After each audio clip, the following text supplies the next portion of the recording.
vieniem svētkiem līdz otriem, un šo te nedēļu mēs tiešām uzskatām par svētku nedēļu, un lai celtu mūsu visu patriotismu, mēs gribam atrast gan lietas, gan cilvēkus, kas mūsu valstī, tātad Latvijai, tik mazai, bet mums tik mīļai, ir svarīgi. Un pēc tādiem neoficiāliem datiem izrādās, ka Briselē dzīvo ap 3000 latviešu. Un tātad Beļģijā iedomājieties tik daudz mūsu tautiešu, un, protams, ka katrs no viņiem nodarbojas ar kaut ko īpašu. Un mēs šovakar parādīsim kādu cilvēku, kas patiešām nodarbojas ar ļoti īpašu lietu, ko viņš tur dara, vai viņš galu galā nav aizmirsis par Latviju un ko varētu ieteikt pārējiem latviešiem, to tūdaļ jūs zināsiet.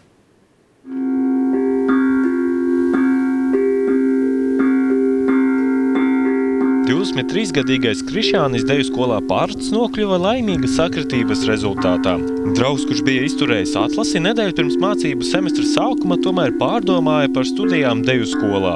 Ar to nav bijusi mierā puišu pasniedzēja, kura zvanījusi uz Briseli.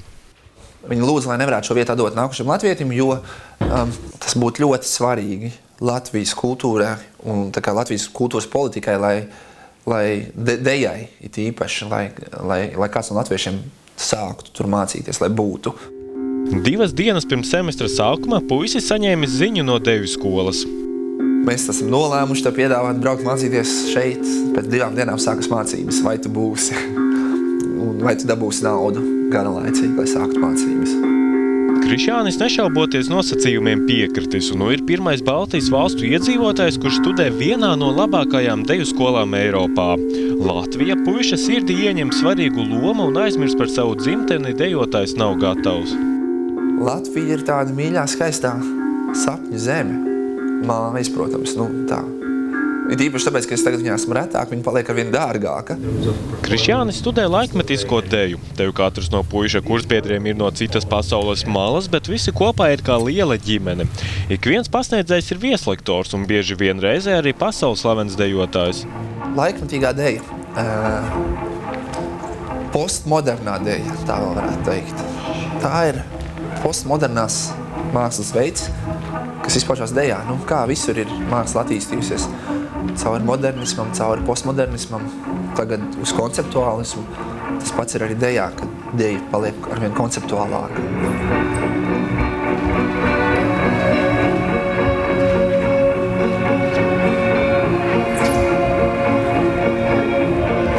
Te ir mūsu lekciju plāns. Var redzēt, katru rītu mēs sākam 8:30.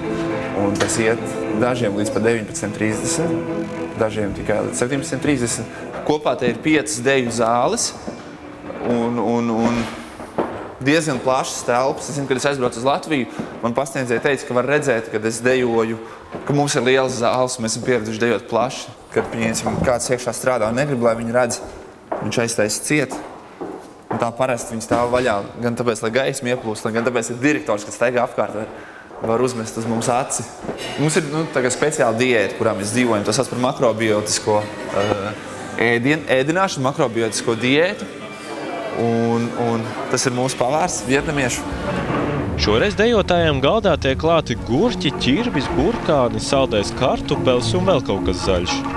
Mizo kopā ar kaut ko es īsti nezinu. Un rīsi.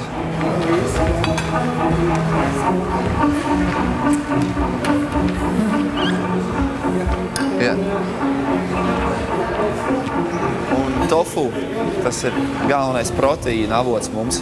Tur nav nec gaļas, nec piena produktu, nec siers, nec zīves, nec olas.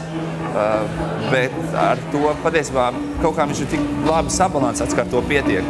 Līdz skolas absolvēšanai Krišjānim vēl atlicis pusotrs gads, un nākotnē sēdēt uz vietas viņš nevēlas.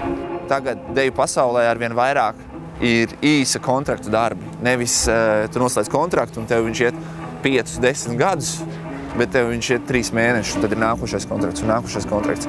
Un tādā veidā, vienu kontraktu es nostrādāju šeit, vienu Latvijā, vienu šeit, vienu Latvijā, principā šeit nopelna naudu. Latvijā dara to, kas ir misijas apzīme. Iespējams, ka iespaidojoties no latviešu puiša snieguma, skolas vadība nolēmusi, ka nākamgad atlases kārta jārīko arī Rīgā.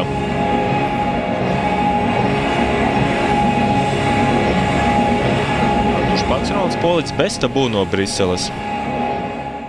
Kā lai mēs nepriecājamies par šādu jauno paudzi, kuriem tiešām ir gan spars, gan entuziasms, gan arī, protams, veiksme. Un es domāju, ka ja nu tomēr tā atlases kārta, kā izskanēja tikko stāstā šeit Rīgā notiks, tad noteikti visi tie, kas esat šādas te laikmetīgās dejas dejotāji, aizejiet un pamēģiniet, jo līdz šim šīs atlases kārtas ir bijušas tikai ārzemēs. Un tad, protams, jābrauc, un tas ir arī zinām izdevumi un sarežģījumi, lai dotos šādām atlases kārtām. Bet, veiksmi visiem, protams.